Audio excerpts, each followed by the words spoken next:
నమస్కారం. వెల్లానస్కి స్వాగతం. ముందుగా ముఖ్యాంశాలు. ఎడ్ల బల ప్రదర్శనలో అన్నదానాన్ని ప్రారంభించిన మక్కెన. వినుకొండ కోర్టును సందర్శించిన జిల్లా ప్రిన్సిపల్ జడ్జి. నియోజకవర్గ ప్రజల సమస్యల పరిష్కారానికై శుక్రవారం ప్రభుత్వం చీఫ్ విప్ కార్యాలయంలో ప్రజా దర్బార్ నిర్వహిస్తున్నట్లు కార్యాలయ వర్గాలు ఒక ప్రకటనలో తెలిపాయి. ప్రజా దర్బార్కు ప్రభుత్వ చీఫ్ విప్, సీనియర్ శాసనసభ్యులు జీవి ఆంజనేయులు ముఖ్య అతిథులుగా హాజరవుతున్నట్లు తెలిపారు. ఉదయం 10 గంటల నుంచి మధ్యాహ్నం 1 గంట వరకు ప్రజల నుంచి వినతులు స్వీకరిస్తారని వెల్లడించారు. ఈ సందర్భంగా సమస్యలు ఉన్నవారు నేరుగా చీఫ్ విప్ జీవీని కలిసి సమస్యలు వివరించవచ్చునని ఆయన కార్యాలయం ప్రతినిధులు సూచించారు. వినుకొండ పట్టణంతో పాటు నియోజకవర్గంలోని 5 మండలాల నుంచి ప్రజలు ప్రజా దర్బారుకు తరలివచ్చి ఈ అవకాశం సద్వినియోగం చేసుకోవాలని కోరారు. శ్రీ మధువంశపాటి వీరాంజనేయ స్వామి తిరునాళ్ల సందర్భంగా నిర్వహిస్తున్న జాతీయ స్థాయి ఎడ్ల బల ప్రదర్శన పోటీలకు వచ్చే రైతులకు అన్నదాన కార్యక్రమాన్ని GDCC bank chairman Makkena Mallikarjunarao ప్రారంభించారు.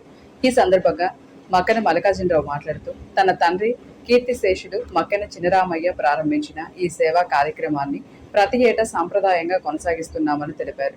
రైతులకు సేవ చేసే ఈ కార్యక్రమాన్ని నిర్వహించడం తన అదృష్టంగా భావిస్తున్నానని, భవిష్యత్తులోనూ దీనిని ఇలాగే కొనసాగిస్తామని ఆయన వెల్లడించారు. అన్నదానానికి ముందు వీరాంజనేయ స్వామి వారిని దర్శించుకొని ప్రత్యేక పూజలు నిర్వహించిన మక్కెన అనంతరం తన తండ్రి మక్కెన చినరామయ్య చిత్రపటానికి పూలమాలలు వేసి ఘనంగా నివాళులర్పించారు. జాతీయ స్థాయి పోటీల కోసం వివిధ ప్రాంతాల నుండి తరలి వచ్చిన రైతులకు ఎటువంటి ఇబ్బందులు కలగకుండా ఈ అన్నదాన సదుపాయం ఏర్పాటు చేయడంపై రైతులు హర్షం వ్యక్తం చేస్తున్నారు. గుంటూరు జిల్లా principal district judge B Sai Kalyan Chakravarthi Vinukonda కోర్టును సందర్శించారు. కొత్తగా వినుకొండకు మంజూరైన అడిషనల్ జూనియర్ సివిల్ జడ్జి కోర్టుకు సంబంధించి భవన స్థల పరిశీలన చేసి R&B డిపార్ట్మెంట్ వారికి తగు సూచనలు చేశారు.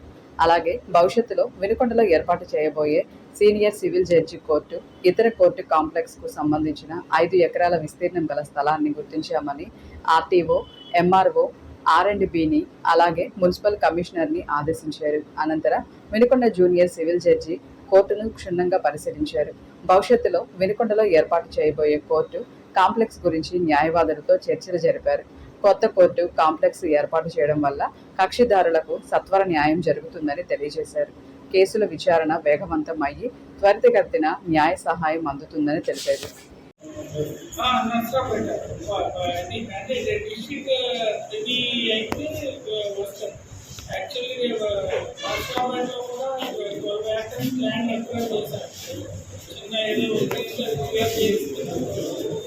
అక్కడ కూడా 14 కోట్ కాంప్లెక్స్ కట్టి ఇక్కడ కూడా ప్రపోజ్ అంటే ఒక ప్రొవైడెడ్ అండ్ సైట్ అంటే 1 ఏకర్ మినిమం 2-3 ఏకర్స్ అంటే మనకి సెంట్రల్ ఫండ్స్ రావాలి అంటే వాళ్ళు చెప్పిన మెజర్మెంట్లో కావాలి. అట్లాంటప్పుడు 1 కిలోమీటర్ దూరం అయినా కూడా ఎక్కువ ఎక్స్టెంట్ లేకపోతే మనకి ఫండ్స్ సెంట్రల్ గవర్నమెంట్ ఫండ్స్ రావాలి అంటే ఎక్కువ వచ్చినాయి.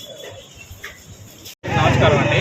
ఈరోజు గుంటూరు జిల్లా ప్రిన్సిపల్ డిస్ట్రిక్ట్ జడ్జి గారు అయినటువంటి కళ్యాణ్ చక్రవర్తి గారు వినుకొండకి చేసినారు. మన వినుకొండకి ఒక అడిషనల్ కోర్టు శాంక్షన్ సందర్భంగా స్థల పరిశీలన చేయడానికి ఈరోజు వినుకొండకు వచ్చారు. అందులో భాగంగా దగ్గరలో ఉన్న భవనాలను పరిశీలించారు. అలాగే భవిష్యత్తులో ఎక్కువ కోర్టులు అవసరాల దృష్ట్యా 5 ఎకరాల స్థలం కేటాయించుకొని రెవెన్యూ వాళ్ళకి, మున్సిపాలిటీ వాళ్ళకి స్థల పరిశీలన చేయమని తగు సలహాలు సూచనలు ఇచ్చినారు. వినుకొండ నియోజకవర్గంలో ఈ రోజు వాతావరణం ఒక్కసారిగా చల్లగా మారి సాయంత్రం సమయంలో ఈదురు గాలులతో కూడిన వర్షం కురిసింది. ఉదయం వరకు మండుతున్న ఎండలో ప్రజలు తీవ్రంగా ఇబ్బందులు పడుతున్న తరుణంలో ఒక్కసారిగా సాయంత్రం సమయంలో వర్షం కురిసింది. గాలులు బలంగా వేయడం ప్రారంభమై ఉరుములు మెరుపులతో కూడిన భారీ వర్షం కురిసింది. ఎండలతో అలసిపోయిన వినుకొండ నియోజకవర్గ ప్రజలకు ఈ రోజు కురిసిన వర్షం కాస్త ఉపశమనం పొందారు. ఇటీవల రాష్ట్ర స్థాయిలో జన విజ్ఞాన వేదిక వారు నిర్వహించిన యురేకా 2026 సైన్స్ ఎక్స్పో కార్యక్రమంలో జెడ్పీ హైస్కూల్ విద్యార్థులు ఉత్తమ ప్రతిభ చూపి రాష్ట్ర స్థాయి పోటీలలో విజేతలుగా నిలిచారని పాఠశాల ప్రధాన ఉపాధ్యాయులు సిహెచ్ వీరప్పయ్య తెలిపారు. ఈ సందర్భంగా పాఠశాలలో జరిగిన అభినందన కార్యక్రమంలో విజేతలైన కె హర్ష 8వ తరగతి, జి రమ్య 8వ తరగతి, సిహెచ్ సారూప్య 8వ తరగతి విద్యార్థులకు రాష్ట్ర జన విజ్ఞాన వేదిక కార్యదర్శి దార్ల బుజ్జిబాబు, వినుకొండ నియోజకవర్గం జన విజ్ఞాన వేదిక అధ్యక్షుడు జి కమలారావు, జన విజ్ఞాన వేదిక జిల్లా కార్యదర్శి సిహెచ్ చలపతిరావు, ట్రెజరర్ డి వెంకట్రావులు పాల్గొని విజేతలకు బహుమతులను అందజేశారు. ఈ సందర్భంగా ముఖ్య అతిథులు ప్రసంగిస్తూ విద్యార్థులలో ఆలోచించే తత్వం, ప్రశ్నించే తత్వం పెంచుకోవాలని, మూఢనమ్మకాల వెనుక ఉన్న శాస్త్రీయ కారణాలు తెలుసుకోవాలని, ప్రస్తుతం టెక్నాలజీ బాగా విస్తరించిందని, మారుతున్న కాలానికి అనుగుణంగా విద్యార్థులు నూతన వరవడికతో ఉండాలన్నారు. ఆంధ్రప్రదేశ్ శాశ్వత రాజధానిగా అమరావతికి చట్టబద్ధత కల్పిస్తూ పార్లమెంటు ఉభయ సభలు ఆమోదించిన బిల్లుపై రాష్ట్రపతి సంతకం చేయడం ఎంతో సంతోషకరంగా ఉందని టీడీపీ ఎన్ఆర్ఐ సభ్యులు తిరుపతి స్వామి అభినందనలు తెలియజేశారు. కేంద్ర న్యాయశాఖ గెజిటెడ్ నోటిఫికేషన్ విడుదల చేసిన చారిత్రాత్మక నిర్ణయంపై ఎన్ఆర్ఐ టీడీపీ సభ్యులు మహేంద్ర వాకాటి, శివ దబ్బకుటి, రవి మేడూరి, హరీష్, మోహన్ గురజాల, నరేష్ చెన్నుపాటి, శ్రీదేవి, జ్యోతి, విద్య తదితరులు హర్షం వ్యక్తం చేశారు. 12 ఏళ్ల నిరీక్షణ తర్వాత అమరావతి అధికారికంగా రాజధాని కావడం గర్వకారణమని వారు కొనియాడారు. ఈ సందర్భంగా సాటా రియాద్ అధ్యక్షుడు శ్రీనివాస్ మచ్చా, కోర్ టీం ఆంధ్రప్రదేశ్ ప్రజలకు హృదయపూర్వక శుభాకాంక్షలు తెలియజేశారు. ఇంతటితో వెళ్లాను సమాప్తం. తిరిగి రేపటి వెళ్లానులో కలుసుకుందాం. నమస్కారం.